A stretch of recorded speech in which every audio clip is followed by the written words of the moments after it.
when it comes to trading, you always have or tend to have one main objective, and that's to be profitable. But the reality is, it can be extremely difficult, especially when the market goes against you.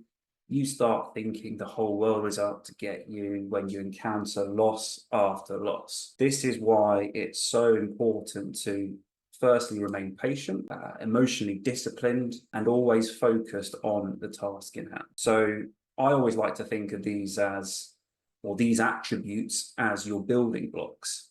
They act as your foundation, and they will help you succeed in the long run. And for me, I wish it was something that I fully appreciated when I first started trading, because it would have saved me a lot of time, a lot of stress. If I go back to some of my personal experiences early in my trading career and the errors I made, I would always say that I was more focused on getting the job done, focusing on the financial gains. Was the right process ever put in place?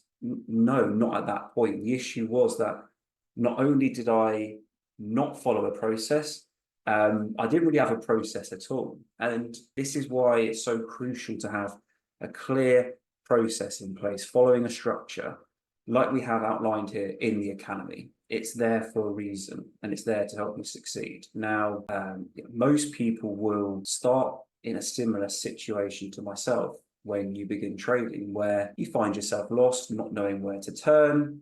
It's not easy to get that initial direction or clarity, or know who to ask. But for me, there came a point where I realized that all I actually needed to do was have an established routine, have a process. The problem is that I would always say to myself, right, I know the process, I know my routine, I'm comfortable with what I'm doing, but actually carrying out at times was particularly difficult, because it's great to have a process in place, but being able to focus on it, action it, sustain it long term, that is the tricky part. So how did I overcome this? What did I do? Well, it sounds very simple, but I literally just have a clear step-by-step guide, firstly for my strategies. So if we're talking supply and demand, there are key steps that you need to follow in order to identify good setups. Writing it down, that also really helped me. Talking it through, not just with yourself, with loved ones.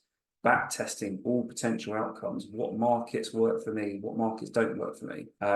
When's the best time to trade?